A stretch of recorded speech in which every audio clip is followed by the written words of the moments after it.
Hello friends, welcome to Rathi's kitchen. நான் உங்கள் ஏமா பேசுகிறேன்.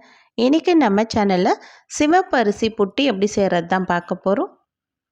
ஃப்ரெண்ட்ஸ், இந்த சிவப்பரிசி புட்டு ரொம்ப ஹெல்த்தியானது. அது இல்லாமல் ரொம்ப சுலபமாகவும் செய்யலாம்.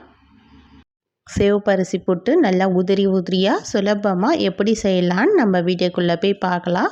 நான் சொல்கிற மெத்தடை அப்படியே ஃபாலோ பண்ணி செஞ்சிங்கன்னா உங்களுக்கு சிவப்பரிசி புட்டு நல்லா உதிரி உதிரியாக நல்லா டேஸ்டியாகவும் கிடைக்கும். எல்லாருக்கும் புட்டுன்னா பிடிக்கும். ஆனால் புட்டு நல்லா மாவு மாதிரி இருந்ததுன்னா நமக்கு சாப்பிடும் போது நெஞ்செல்லாம் அடைக்கும். ஆனால் இது போல் உதிரி உதிரியாக செஞ்சு கொடுத்து பாருங்கள். புட்டு ரொம்ப சாஃப்டாகவும் நல்லா உதிரி உதிரியாகவும் டேஸ்டியாகவும் இருக்கும்.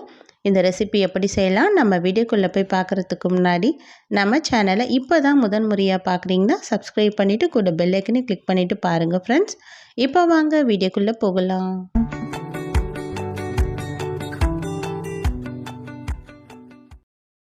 ஃப்ரெண்ட்ஸ், இந்த சிவப்பரிசி புட்டு செய்கிறதுக்காக இப்போ சிவப்பரிசி 1/2 கிலோ எடுத்து 2 மணி நேரத்துக்கு முன்னாடியே தண்ணியில் ஊற வச்சு எடுத்துருக்கேன். இந்த தண்ணியை நல்லா வடித்து எடுத்துக்கலாம். இந்த தண்ணியை நல்லா வடிச்சிட்டு இப்போ நம்ம இது ஃபேன் காற்றுல நல்லா ஆற வைக்கணும். சுத்தமாக தண்ணி இல்லாமல் நல்லா வடித்து எடுத்துக்கலாம். இப்போ நல்லா வடித்து எடுத்ததை இப்போ நம்ம ஒரு காட்டன் துணியில் அப்படியே உலர வைக்க போகிறோம். வீட்டுக்குள்ளேயே ஃபேன் காற்றடியிலே இது போல் உலர வச்சா போதும். தண்ணி எல்லாம் நல்லா இழுத்துட்டு இந்த அரிசியில் கொஞ்சமாக ஈரப்பதம் இருக்கணும். அந்த அளவுக்கு நம்ம ஈரப்பதத்தோடு நம்ம அரைக்கிறதுக்காக இது போல் ஃபேன் காற்றடியில் உலர வச்சிடலாம். வெயிலில் போட்டால் சீக்கிரம் காஞ்சிடும்னு சொல்லிட்டு நம்ம வெயிலில் போடக்கூடாது. இது போல் ஒரு காட்டன் துணியில் வீட்டிலையே நல்லா உலர வச்சிடலாம். ஒரு 1/4 மணி நேரம் அப்படியே இருக்கட்டும். இப்போ நல்லா ஒரு 1/4 மணி நேரம் ஆனதுக்கப்புறமா இது போல் அரிசி எடுத்து கையில் எடுத்து பார்த்தோன்னா தண்ணியெலாம் இருக்காது அரிசியில். ஆனால் கையில் இது போல் அழுத்தம் கொடுத்து பார்க்கும்போது அரிசியில் சில்னஸ் இருக்கும். அந்த அளவுக்கு ஈரப்பதம் இருக்கும்போது இதை எடுத்துடலாம். எடுத்துட்டு அப்படியே நான் இன்றைக்கி மிக்ஸி ஜாரில் தான் சேர்த்து அரைக்க போகிறேன். நீங்கள் நிறைய அரிசி அரைக்கிறதா இருந்தால் மாவு மில்லை கூட கொடுத்து அரைச்சிக்கலாம். இன்றைக்கி நான் 1/2 கிலோ அரிசி தான் எடுத்திருக்கேன். அதனால் மிக்ஸி ஜார்லேயே சேர்த்து அரைச்சி எடுத்துக்கிறேன். இப்போ ஒரு சின்ன மிக்ஸி ஜார் எடுத்துக்கிறேன். இதில் நம்ம கொஞ்சம் கொஞ்சமாக அரிசி சேர்த்து அரைச்சிக்க போகிறோம். இது போல் கொஞ்சமாக அரிசி சேர்த்துட்டு இதை நல்லா ஃபைன் பவுடராக அரைச்சி எடுத்துக்கலாம். இதை நல்லா நைஸாக அரைப்படணும். அந்த அளவுக்கு அரைச்சி எடுத்துக்கலாம்.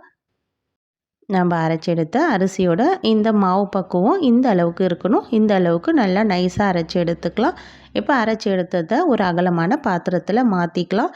இது போல் மீதமுள்ள அரிசி எல்லாமே நம்ம அரைச்சி எடுத்துக்கலாம். இப்போ நம்ம எல்லா அரிசியும் சேர்த்துட்டு இது போல் நல்ல மாவாக அரைச்சி எடுத்துட்டோம். நம்ம அரைச்சி எடுத்த மாவை இது போல் கையில் எடுத்து ப்ரெஸ் பண்ணி பார்த்தோன்னா நமக்கு நல்லா பிடிக்க வருது பாருங்கள். இந்த அளவுக்கு ஈரப்பதத்தோடு நல்லா அரைச்சி எடுத்தோம். இதை உடச்சி விட்டாலும் நல்ல பவுடராக நல்லா உடைச்சி வந்துடுது. இப்போ இதில் 1/2 ஸ்பூன் அளவுக்கு உப்பு சேர்த்துக்கலாம். உங்களுக்கு எந்த அளவுக்கு உப்பு தேவையோ அந்த அளவுக்கு சேர்த்துக்குங்க. சேர்த்துட்டு இது போல் கொஞ்சம் கொஞ்சமாக தண்ணியை சேர்த்துட்டு இந்த மாவை நல்லா கலந்து கொடுக்கணும். இந்த மாவில் ஏற்கனவே ஈரப்பதம் இருக்குது. ஆனாலும் கொஞ்சம் கொஞ்சமாக தண்ணி சேர்த்து நம்ம நல்லா கலந்து கொடுக்கணும். இந்த அளவு மாவுக்கு நான் 1/4 டம்ளர் அளவுக்கு தான் தண்ணி சேர்த்து நல்லா கலந்து கொடுக்குறேன்.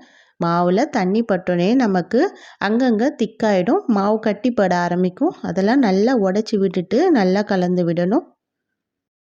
இது போல் நல்லா தண்ணி தெளிச்சிட்டு நம்ம கலந்து விட்டால் தான் நமக்கு இந்த புட்டு ஆவி கட்டும்போது இது நல்லா வெந்து வரும். நம்ம மாவில் சேர்த்துருக்க ஈரப்பதம் கரெக்டாக இருக்கான்னு செக் பண்ண மாவை எடுத்து இது போல் பிடிச்சி பார்த்தோன்னா நல்லா திக்காக கொழுக்கட்டை போல் பிடிக்க வரணும். உடச்சி விட்டாலும் இது போல் உதிரியாயிடணும். இந்த அளவுக்கு ஈரப்பதம் இருந்தால் தான் கரெக்டாக இருக்குதுன்னு அர்த்தம். இப்போ நம்ம இட்லி பாத்திரம் வச்சிடலாம் ஸ்டவ்வில் இந்த புட்டை ஆவி கட்டுறதுக்காக. இப்போ கொஞ்சமாக தண்ணி சேர்த்துட்டு இன்றைக்கி நான் இந்த புட்டு வேக வைக்கிறதுக்காக இட்லி பாத்திரம் தான் எடுத்திருக்கேன். நீங்கள் புட்டு வேக வைக்கிற ஸ்டீமர் இருந்தால் கூட எடுத்துக்கோங்க.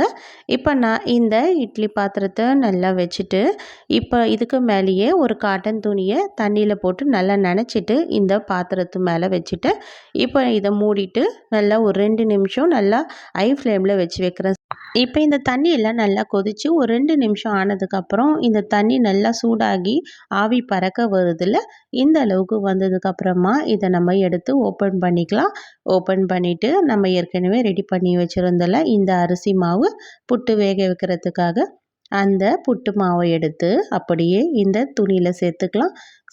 சேர்த்துட்டு இப்போ ஒரு மூடி போட்டுட்டு 10 நிமிஷத்துக்கு மீடியம் ஃப்ளேம்லேயே அப்படியே ஸ்டவ்வை வச்சு வைக்கலாம். இதனால் 10 நிமிஷம் ஆச்சுன்னா போதும், நல்லா வெந்து வந்துடும். இப்போ நல்லா ஒரு 10 நிமிஷம் ஆனதுக்கப்புறமா இதை நம்ம ஓப்பன் பண்ணி பார்க்கலாம். நம்ம இதை செக் பண்ணி பார்க்கணுன்னு கூட அவசியம் கிடையாது. ஏன்னா இந்த புட்டு நல்லா வெந்து வந்துட்டுருக்கும். இருந்தாலும் நமக்கு டவுட்டாக இருந்ததுன்னா கையில் ஈரம் இல்லாமல் நம்ம இது போல் தொட்டு பார்த்தோன்னா நமக்கு கையில் ஒட்டாமல் வரணும்.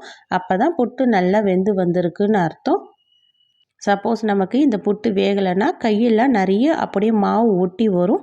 அப்போவே தெரிஞ்சுக்கலாம் இந்த புட்டு சரியாக வேகலைன்னு சொல்லிட்டு. இப்போ இந்த புட்டு நல்லா வெந்து வந்துடுச்சு. இதை எடுத்து அப்படியே ஒரு அகலமான பாத்திரத்தில் மாற்றிக்கலாம். இப்போ இந்த புட்டில் உங்களுக்கு தேவையான அளவுக்கு இனிப்பு சேர்த்துக்குங்க. நான் இன்றைக்கி நாட்டு சர்க்கரை தான் சேர்த்துருக்கேன். உங்களுக்கு சர்க்கரை வேணும்னா கூட சேர்த்துக்குங்க. இது கூடவே திருகின தேங்காய் சேர்த்துக்கலாம். உங்களுக்கு எந்த அளவுக்கு தேங்காய் சேர்க்க விருப்பமோ அந்த அளவுக்கு தேங்காய் சேர்த்துக்குங்க. சேர்த்துட்டு இதை நல்லா கலந்து விட்டுட்டு அப்படியே சர்வ் பண்ணலாம். அவ்வளோதான், டேஸ்டியான சிவப்பரிசி புட்டு நமக்கு ரெடி ஆகிடுச்சு. இது ரொம்ப ஹெல்த்தியான ரெசிபி. வீட்டில் குழந்தைங்கள்லேருந்து பெரியவங்க வரைக்கும் தாராளமாக சாப்பிடலாம். அடிக்கடி இது போல் சிவப்பரிசியில் புட்டு செஞ்சு கொடுத்தீங்கன்னா உடம்பு ரொம்ப ஆரோக்கியமாக இருக்கும். இது போல் சிவப்பரிசி புட்டு செஞ்சு கொடுத்தீங்கன்னா குழந்தைங்க ரொம்ப விருப்பமாக சாப்பிடுவாங்க. கண்டிப்பாக நீங்கள் வீட்டில் ட்ரை பண்ணி பாருங்கள் ஃப்ரெண்ட்ஸ். ட்ரை பண்ணி பார்த்துட்டு எப்படி இருக்குன்னு எனக்கு மறக்காமல் கமெண்ட் பண்ணுங்கள். இந்த வீடியோ பிடிச்சிருந்தால் லைக் பண்ணுங்கள். மறக்காமல் நம்ம ரதிஸ் கிச்சனையும் சப்ஸ்கிரைப் பண்ணிவிடுங்க. தேங்க்யூ.